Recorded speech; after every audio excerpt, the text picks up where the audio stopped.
Bonjour et bienvenue sur notre direct. Aujourd'hui, nous aborderons la situation critique de la canicule avec ses conséquences humaines et hospitalières, les dernières évolutions de la scène politique et les défis de la cybersécurité étatique. Nous ferons également le point sur des affaires judiciaires marquantes, et enfin, nous explorerons des sujets de souveraineté nationale et des faits culturels qui ont marqué l'actualité. Santé et vie quotidienne sous la canicule. La France fait face à une canicule qualifiée d'exceptionnelle. Ses répercussions sont multiples et touchent directement le quotidien des Français, ainsi que nos infrastructures de santé. Depuis le 18 juin, date du début de cette vague de chaleur intense, 74 personnes sont décédées par noyade sur le territoire national. C'est un chiffre alarmant qui met en lumière les dangers des fortes températures et l'appel à la prudence. La majorité de ces noyades ont été enregistrées dans des plans d'eau non autorisés à la baignade et, par conséquent, non surveillés.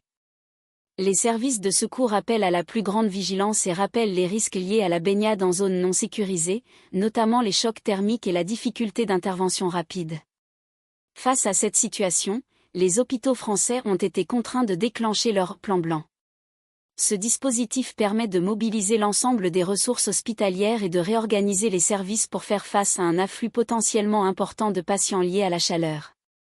Le gouvernement a par ailleurs activé la phase 3 du plan Orsan, un plan national de réponse sanitaire et de gestion des crises, en réaction aux records de températures enregistrés. Cette activation signifie une coordination renforcée entre les différents acteurs de la santé et des mesures d'urgence pour protéger les populations les plus vulnérables.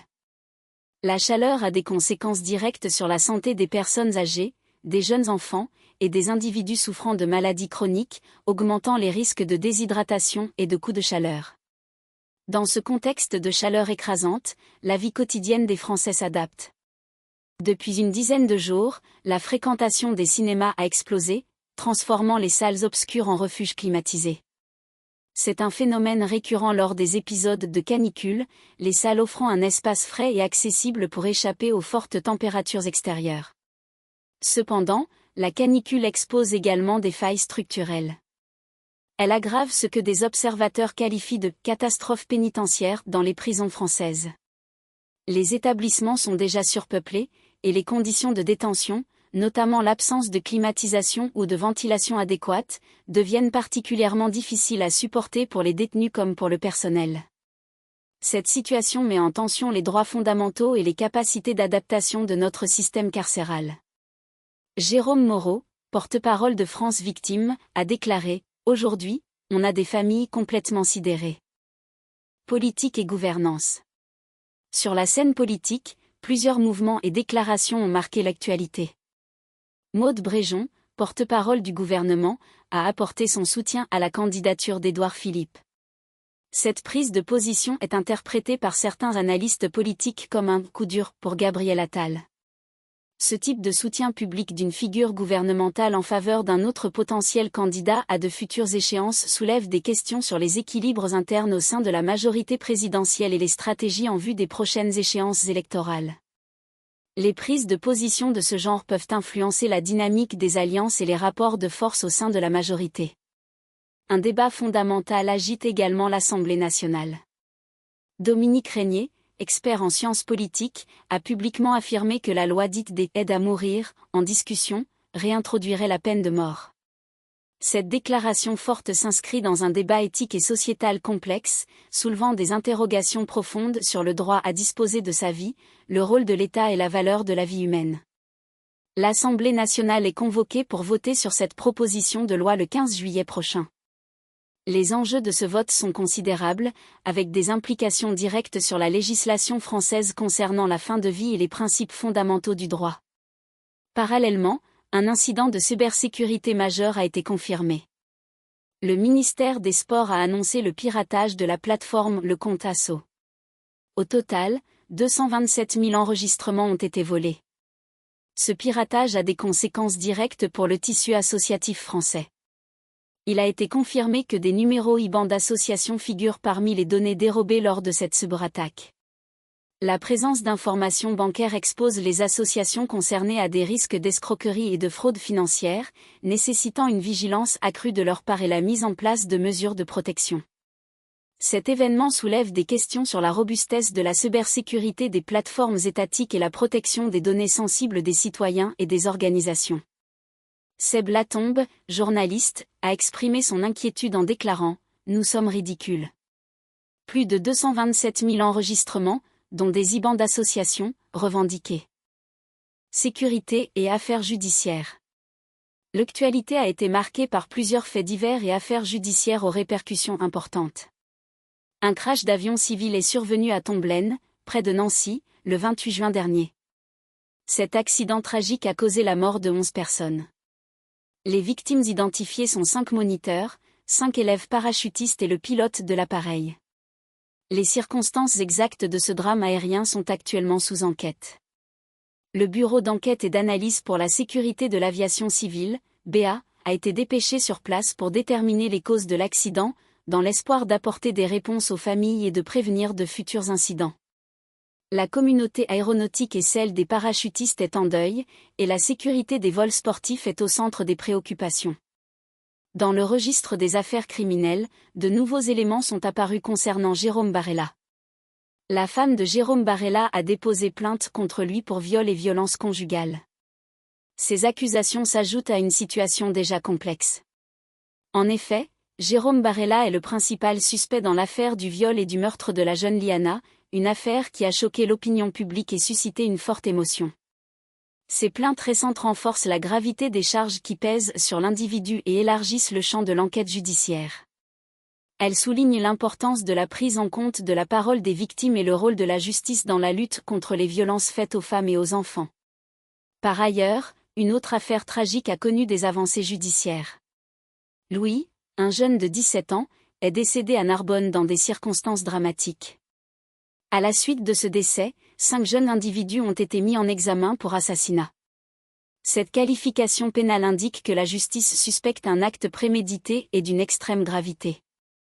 Les investigations se poursuivent pour établir les responsabilités de chacun et comprendre le déroulement des faits. Ce drame met en lumière les tensions et les violences qui peuvent survenir au sein de la jeunesse, et l'impératif pour les autorités de faire toute la lumière sur ces événements. Enfin, le pôle Cold Case du tribunal judiciaire de Nanterre, spécialisé dans les affaires non résolues, a rouvert l'enquête sur la mort de Robert Boulin en 1979. 3 juges sont désormais en charge de ce dossier emblématique de la VE République. La mort de l'ancien ministre du Travail est une énigme judiciaire depuis plus de 40 ans, officiellement classée comme un suicide, mais régulièrement remise en question par des allégations de meurtre. La reprise de l'enquête par ce pôle dédié marque une volonté de la justice d'explorer toutes les pistes possibles, potentiellement grâce à de nouvelles technologies d'investigation ou à la réévaluation d'éléments anciens. Laurent Nunez, ministre de l'Intérieur, a commenté cette affaire en déclarant « Il y a une exploitation de l'extrême droite dans cette affaire. Souveraineté et cybersécurité. » La souveraineté et la sécurité nationale sont des préoccupations constantes, et l'actualité récente en offre plusieurs illustrations, de la cybersécurité aux enjeux géopolitiques.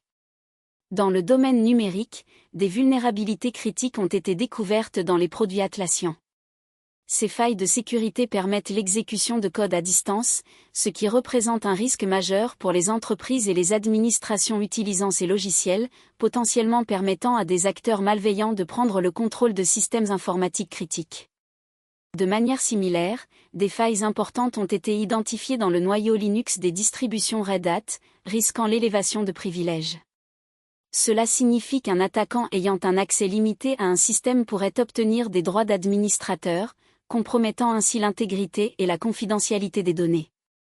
Ces alertes soulignent la nécessité d'une veille constante et de mise à jour régulière pour protéger les infrastructures numériques nationales contre les cybermenaces.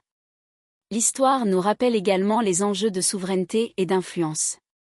En 1802, un soldat déserteur français, Louis-Auguste Dumesnil, devint généralissime d'une armée de 5000 Indiens Creeks en Amérique du Nord. Cette anecdote historique illustre la capacité d'individus à impacter des populations lointaines et à jouer un rôle dans des dynamiques de pouvoir complexes, loin des cadres étatiques habituels. Sur le plan international, la question nucléaire iranienne demeure une préoccupation majeure. Raphaël Grossi, le directeur général de l'Agence internationale de l'énergie atomique, a déclaré qu'une vérification nucléaire très poussée est nécessaire en Iran. Cette exigence fait suite au rapport concernant l'enrichissement d'uranium par l'Iran et vise à s'assurer de la nature pacifique de son programme nucléaire, un enjeu clé pour la stabilité régionale et la non-prolifération des armes nucléaires. Les négociations et les pressions diplomatiques se poursuivent pour maintenir la transparence et le contrôle sur les activités nucléaires de Téhéran. Par ailleurs, les tensions géopolitiques se manifestent à l'est de l'Europe. L'armée ukrainienne a annoncé une nouvelle attaque aérienne russe contre la capitale, Kiev, qui a fait au moins 2 blessés. Ces attaques régulières témoignent de la persistance du conflit et de son impact direct sur les populations civiles, soulignant l'importance des questions de défense et de souveraineté territoriale. Enfin, la technologie et la souveraineté peuvent s'allier face à des défis sanitaires. Le Sri Lanka a déployé des drones militaires pour lutter contre une épidémie de dengue qui affecte 46 000 personnes. L'utilisation de drones à des fins de santé publique, comme la pulvérisation d'insecticides ou la cartographie des zones à risque, démontre la réaffectation de ressources militaires à des enjeux civils urgents et la recherche de solutions innovantes face aux crises sanitaires. Culture et société. L'actualité culturelle et sociétale présente des retours sur des figures emblématiques et des événements marquants. Le 25 juin 2009, le monde entier apprenait la disparition de Michael Jackson. Cela fait désormais 17 ans que le King de la pop est décédé d'une intoxication. Son œuvre et son influence demeurent considérables. Durant sa carrière, il a vendu plus d'1 milliard d'albums à l'échelle mondiale, un chiffre qui témoigne de son impact sans précédent sur l'industrie musicale et la culture populaire. Après sa mort, les ventes de ses disques ont été multipliées par 80, confirmant l'ampleur de son héritage et l'attachement indéfectible de ses fans. Frédéric Mitterrand, alors ministre de la Culture, avait synthétisé ce sentiment collectif en déclarant « Nous avions tous un MJ en nous ». Cette phrase souligne la dimension universelle de son art et son statut d'icône. Dans un registre différent, la sécurité industrielle est un domaine essentiel pour la protection des travailleurs et des installations. Gabexpert est un acteur reconnu dans la formation au risque d'explosion, plus spécifiquement pour les atmosphères explosives, ATEX. Cette expertise est cruciale pour de nombreuses industries manipulant des substances inflammables, garantissant que le personnel est formé aux procédures de sécurité et aux réglementations en vigueur. La prévention des accidents industriels est un enjeu majeur qui contribue à la protection des vies humaines et des biens matériels. Enfin, dans le monde du sport, la France a un nouveau champion national de cyclisme sur route. Romain Grégoire est devenu champion de France de cyclisme sur route. Cette victoire représente une étape importante dans la carrière du jeune cycliste, le plaçant parmi les talents prometteurs du cyclisme français. Ce titre est le résultat d'un entraînement rigoureux et d'une performance remarquable, et il sera désormais le porteur du maillot tricolore sur les courses nationales et internationales, représentant ainsi la France sur le circuit professionnel. Pour récapituler les faits clés de notre direct, la canicule continue de peser sur la France, avec 74 décès par noyade et nos hôpitaux en plan blanc. Sur le front politique, les débats autour de la loi Aide à mourir et les piratages de données étatiques, comme le compte Asso avec 227 000 enregistrements dérobés, marquent l'actualité. Les affaires judiciaires ont été endeuillées par le crash de Nancy qui a fait 11 morts, tandis que l'enquête sur Jérôme Barella s'alourdit. Nous avons aussi évoqué les défis de cybersécurité liés à Atlassian et Red Hat, ainsi que la vérification nucléaire en Iran. Enfin, la culture a rendu hommage à Michael Jackson, 17 ans après sa disparition. Notre direct se termine ici, merci de nous avoir suivis.